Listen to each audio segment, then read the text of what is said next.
Series 178, Term 2, Framing the Photographic.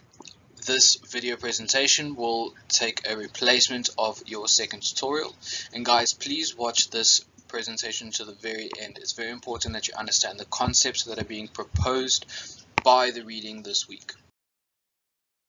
A friendly reminder to you guys that the English tutorial takes place at 12 o'clock on a Tuesday with myself, with a bilingual class of Afrikaans and English on a Friday morning at 9 o'clock with Giselda.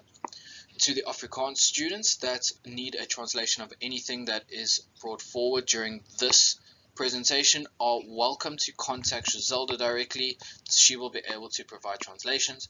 I also include both Giselda and myself's email address in this slide, so just so that you guys have our contact information once more.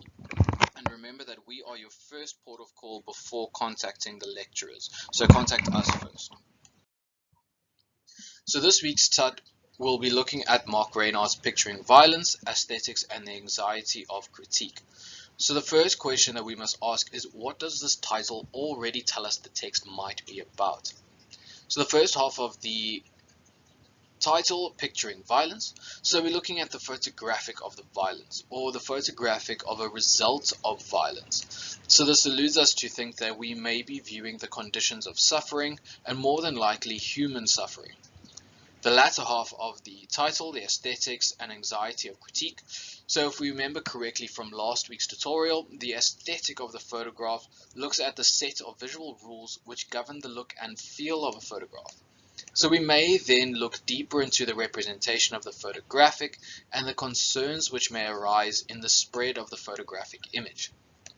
And just to say that this tutorial presentation, we will discuss the link between Reinhardt's text and the visual, so the visual examples that he provides, to help us better understand the link between the photographic concepts proposed in the reading and how they have been applied to the photographic image itself. Before we start the reading, something that we can start to think about, something extra, is what is it about the suffering of others that makes us not able to look away? Or rather, what makes us take an interest in the suffering of others? Then we can ask ourselves whether there can be a beauty in suffering, or whether this extends to an interest on an emotional level. So do we find beauty in the suffering of others, and is this truly beauty, or is this rather an interest?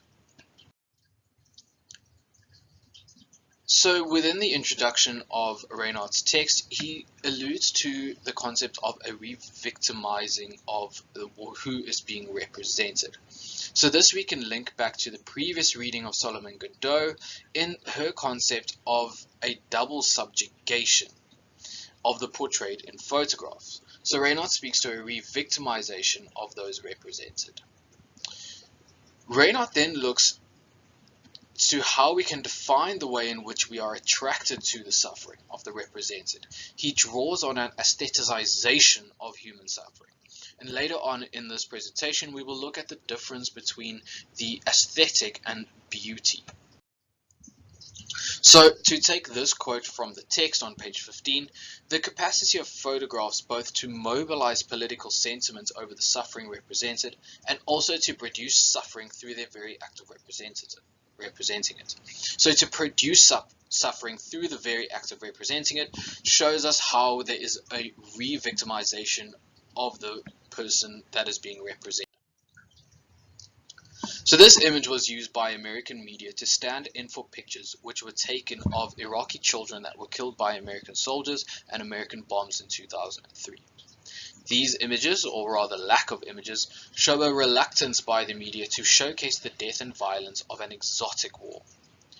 So when we look at documentary photography, these images work in two ways.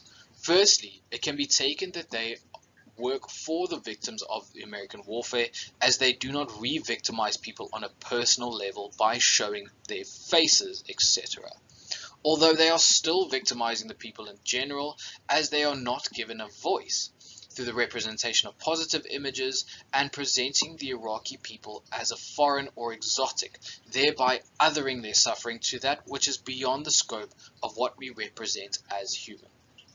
Secondly, these lack of images work against a mass understanding of the violence perpetrated by American soldiers and the American government itself. The second image we will look at are those taken by American soldiers at Abu Ghraib. We can see an Iraqi detainee being tortured and an American soldier in the process of documenting this torture. It could be said that there is a triple act of torture in this image. The victim is being physically tortured, as can be seen by the wires connected to their hands and forced to stand in torture positions. These images of the victims are then spread, resulting in a double subjugation or re-victimization as proposed by Reinhardt. But as pointed out by Reinhardt, the actual act of photographing the victims while under physical torture is in itself an act of torture. So the torturing of the victims could have been done without photographing of the events, so that we see the camera being used as a torture device. The way the images were circulated can be seen as an exhibition of the images by American media. If we look at the aesthetics of the photographs in terms of their rules which govern the look and feel of the photographs, then we can see how the images were aestheticized for the American public. The figure is seen to be made wearing a hood. So was this done to torture the victim?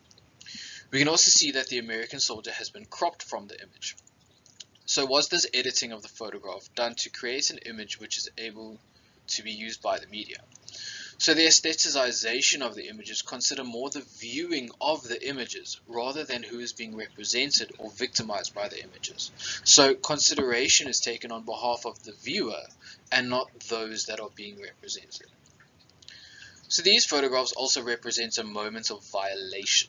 And this moment is then given a seemingly endless life from their production and circulation.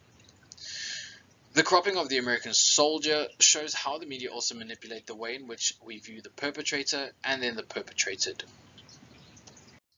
So here Reinhardt draws on Walter Benjamin's writings on photography, in that the actual photographic process can create something of beauty. So basically saying that there is an inherent beauty in all photographs. Here we must look at the formal qualities of a photograph for their beauty, the composition of the photograph rather than the meaning behind what is depicted, shows the inherent beauty in the photographic. Reinhardt then questions this by asking whether we are able to look past the implications and meanings in what is being depicted and focus purely on the formal qualities of the photograph. Reinhardt looks to photographers such as James Nachtwey, whose photograph can be seen in this slide, to support the concept of the inherent beauty of photography as proposed by Benjamin. Although this image depicts suffering, its formal qualities allude to a pleasing aesthetic. This is put forward through the compositional elements through its editorial process. These processes take place through the use of black and white coloring, framing of objects within the photograph, and a dramatic, affective nature of the photograph. So here we see an upliftment of the documentary to a level that can be recognized as art. This speaks to a creation and a spectacle of what is represented to us, while we passively consume images beyond their critical understanding. So this idea speaks to notions which were discussed in the Solomon Godot reading on the artistry of documentary photography. Reinhardt's text touches on points which speak to the ideas of beauty and the aesthetic, but we must not confuse the two for the same concept. As mentioned earlier in this tutorial presentation, the aesthetic are the rules which govern the look and feel of the photograph, beauty being the way in which the aesthetic is expressed through the photographic. So we can ask ourselves questions as to whether beauty is necessarily always on the positive spectrum of an emotional reaction to the photographic. The aesthetic qualities of the photographic open a critical analysis toward the way in which we engage with the photographic. Reinhardt then poses the question as to whether beauty should be shunned in the photographic representation of suffering. So whether an emotional reaction to the photographic suffering truly takes away from the photograph's ability to communicate beyond its aesthetic qualities toward a critical understanding of the photographic depiction. In an attempt to answer this question, Reinhardt looks to the photographs of Shimon Atti's multimedia project, The Writing on the Wall. This project saw the projection of photographs taken in the 1920s and 30s of a pre-war Jewish quarter of Berlin, now being projected in 1992 and 1993, in the place of where the photograph had originally been taken.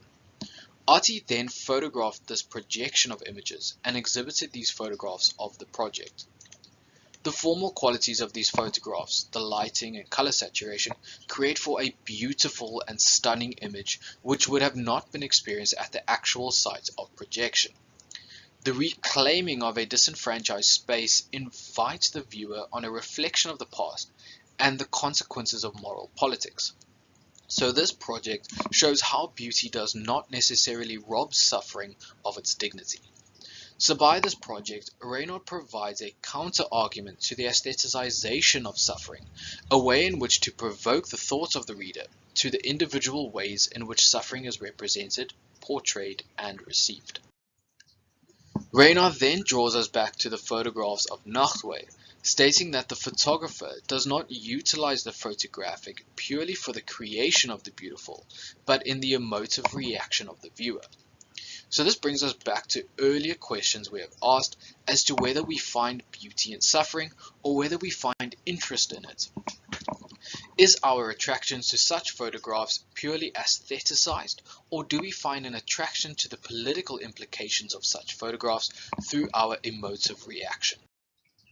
What Reinhardt does in this text is question the way in which the photographic pictures violence to the viewer and on behalf of those represented. To do this, he looks to an aestheticization of the photographic and understanding of the so inherent beauty in the photographic, and the ways in which approaches have been made toward how we regard this